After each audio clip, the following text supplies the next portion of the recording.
원주시 소초면을 지역구로 하는 원주시의원이 5분 발언을 통해 블랙이글스 관람석을 만들자고 하면서 논란이 일고 있습니다. 소음 피해 지역 주민들은 강하게 반발하고 있습니다. 원주천 홍수 조절을 위해 원주천댐이 준공됐습니다. 전국에서 처음으로 지역의 요청으로 건설된 댐으로 홍수 조절은 물론 지역 관광 활성화에도 기여할 것으로 기대되고 있습니다. 동해신항이 준공된 지 2년 만에 첫 화물부두 건설 공사가 시작됐습니다. 오는 2028년까지 화물부두 2곳이 건설되는데 거점 항만으로서의 경쟁력 강화가 기대됩니다. 양구산양 사양노루센터가 31일 산양 2쌍을 방사했습니다. 이번에 방사된 산양은 지난 겨울 구조된 암수 1쌍과 센터에서 증식한 암수 1쌍입니다.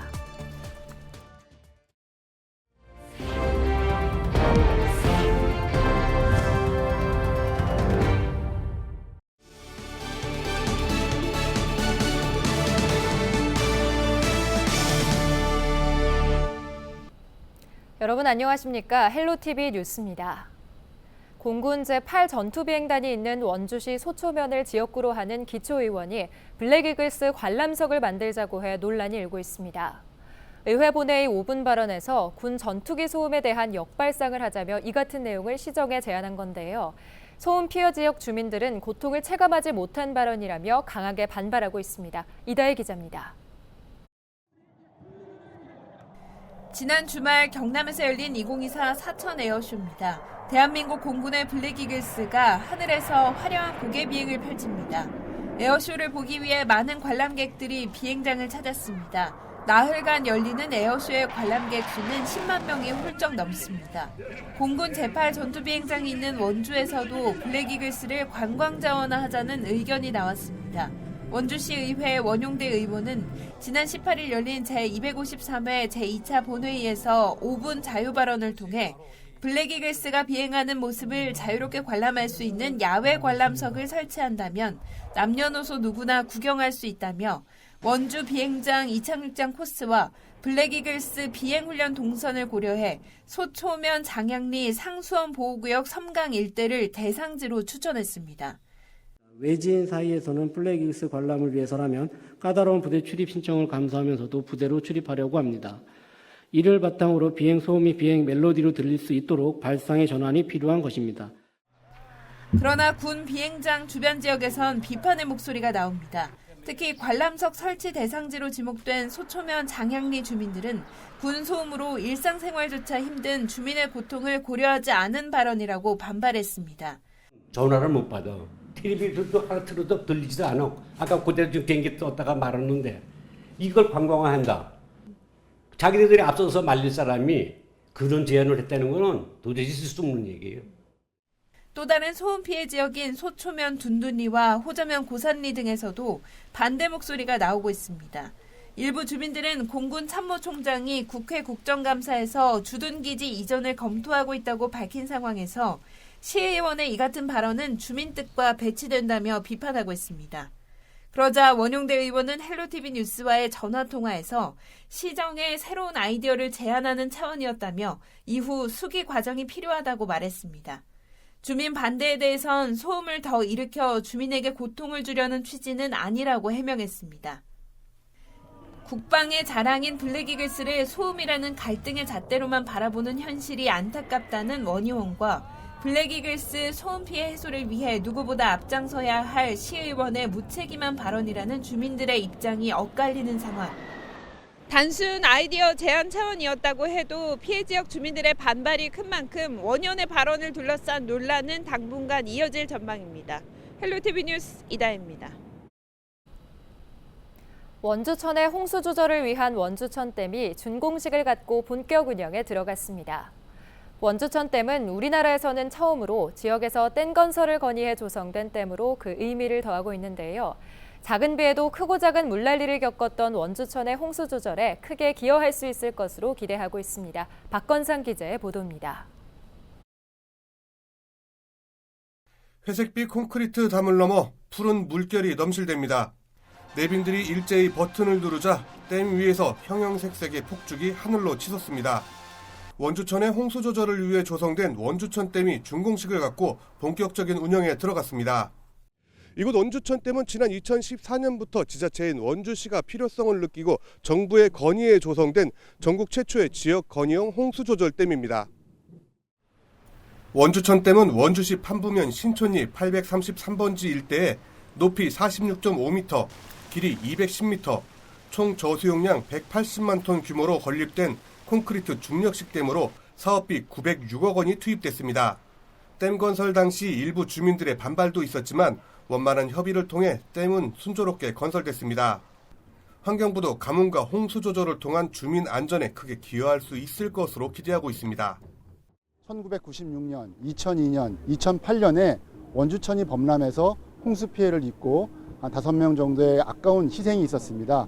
이제 앞으로 우리 원주시는 아까 말씀드린 제방 정비한 것과 학성 저류지와 원주댐을 합쳐서 우리 200년 홍수 빈도에도 견딜 수 있는 안전한 도시가 될 것입니다.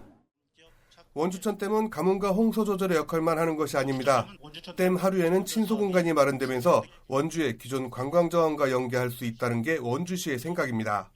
이 원주천댐 시설을 잘 이용하면 그 주변의 둘레길이라든지 여러 그 관광 자원화할 수 있는 요인들을 더하면 원주천댐은 홍수 예방이라고 하는 그런 안전 문제뿐만 아니라 관광 자원의 에너지까지 더할 수 있는 그런 일석이조의. 원주천댐은 평소에는 한탄강댐과 군남댐과 같이 자연 하천 형태로 물이 흐르고 홍수기에 수문을 통해 유량을 조절하게 됩니다. 또 인근의 둘레길과 어린이 놀이터, 야외 무대 등을 조성해 시민들에게는 휴식 공간을 제공하게 될 계획입니다. 헬로티비 뉴스 박건상입니다. 양구 산양사양 노루센터가 31일 산양두산을 양구구동면 원운리 일원에 방사했습니다. 이날 방사한 산양은 지난 겨울 구조된 암소 한 쌍과 센터에서 증식한 암소 한 쌍 등 총 2쌍입니다.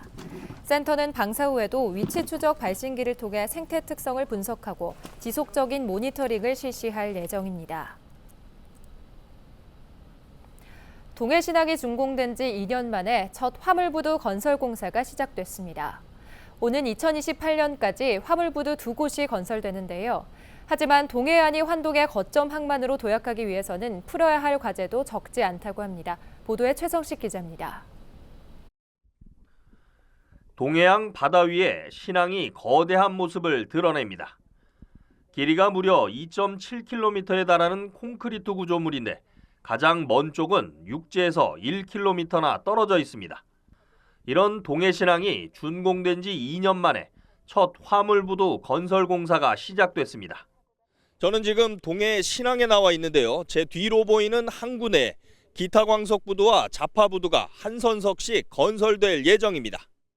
화물부두는 길이가 각각 300m에 달하는데 7만 톤급과 5만 톤급 화물선이 동시에 접안할 수 있습니다.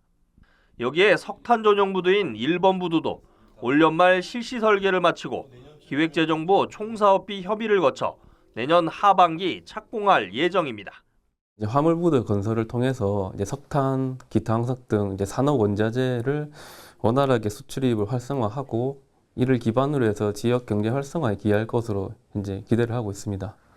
그리고 본 사업을 통해서 동해신항 개발이 완료되고 나면 저희 동해신항이 환동의권 중심이자 북방교역 중심 항만으로. 강원도 내 유일한 국제무역항인 동해항은 바다를 통해 운반되는 국내 석회석의 99%, 시멘트는 22%를 처리하는 대표적 산업원자재 수출입 항구입니다.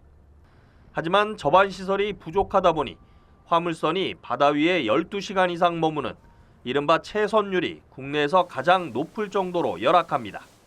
국내 주요 항만 채선율은 부산이 평균 0.68%로 가장 낮고 인천과 울산, 여수, 광양 순입니다. 하지만 동해항의 평균 채선율은 무려 25.3%로 여수, 광양항의 4.7배가 넘습니다. 동해지방해양수산청은 신항 화물부두 건설로 선박 대기 시간이 개선될 것으로 기대하고 있습니다.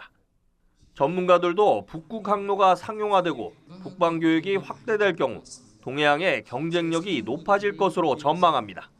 다만 동해항 수출입물 동량의 93%가 시멘트와 석탄, 기타 광석으로 편중돼 있고 여전히 국제 정세에 변수가 많다는 점은 악재입니다. 강원도가 계약하고 있는 천연물 바이오 산업단지라든가 수소 클러스터, 그리고 바이오 클러스터, 그리고 모빌리티 클러스터 등 이런 산업을 유치하는데, 그리고 거기에 모든 역량이 필요하고 특별자치도가 되면서 이제 특별자치 법조례도 만들어지고 했는데, 그런 것들 기반으로 새로운 화물들을 계속 창출하기 위한 노력들을 해야 됩니다. 현재 국회에 발의된 강원특별법 3차 개정안에는 항만 배후단지 지정에 관한 특례가 반영돼 있습니다. 동해안이 이를 통해 복합 물류 거점 항만으로 도약할 수 있을지 주목됩니다. 헬로티비 뉴스 최성식입니다.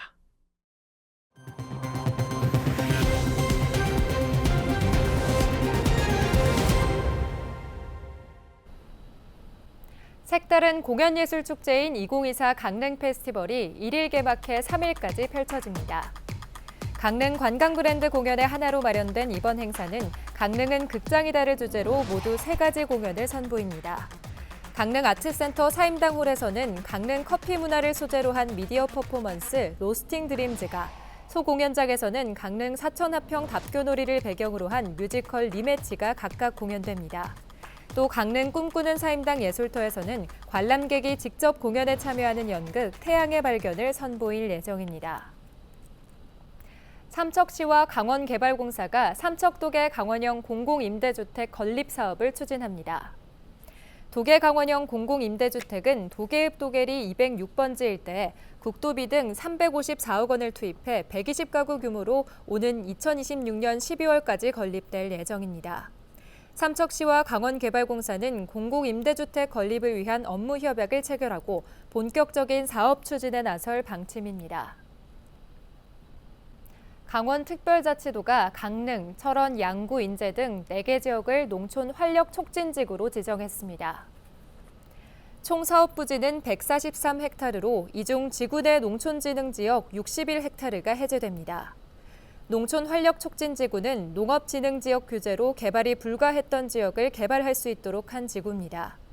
이번에 지정된 4개 지역에서는 강릉 향후지방정원, 철원 학저주시 체육시설, 양구 해안면 지방정원, 인제 토속어종 산업화센터 등이 들어설 예정입니다. 강원특별자치도가 강원국방벤처센터 협약기업을 다음 달 11일까지 모집합니다. 협약 체결 기업은 과제 발굴과 기술 개발, 시험 평가 관련 국방 사업화 지원, 경영 컨설팅 등의 사업비를 지원받게 됩니다. 강원국방벤처센터는 올 12월 개소할 예정이며 20곳의 내외의 중소벤처기업을 최종 협약기업으로 선정할 계획입니다. 원주시 소초면 장양리 공영차고지 내에 액화수소 충전소가 오는 4일 상업운전을 개시합니다. 액화수소는 기체수소에 비해 부피가 800분의 1로 운송과 저장에 효율적이고 충전 속도가 빠른 장점이 있습니다. 장양 액화수소 충전소는 시간당 120kg의 수소를 충전할 수 있으며 하루에 수소버스 약 120대를 충전할 수 있는 규모로 건립됐습니다. 원주시가 시청 사거리에서 법조 사거리까지 약 490m 구간에 걸쳐 야관경관 핫플레이스 거리를 조성합니다. 야관경관 핫플레이스 거리는 기존 가로등에 LED 조명기구를 달아 아름다운 빛을 선사합니다. 원주시는 아름다운 야경을 통해 안전과 인근 상권 활성화에도 크게 도움이 될 것으로 기대하고 있습니다. 횡성군이 2024년 2학기 대학생 등록금 지원 신청을 1일부터 15일까지 접수합니다. 횡성군에 3년 이상 거주한 30세 미만 학생들을 대상으로 타 장학금을 제외한 실제 본인 부담액을 최대 300만 원까지 지원합니다.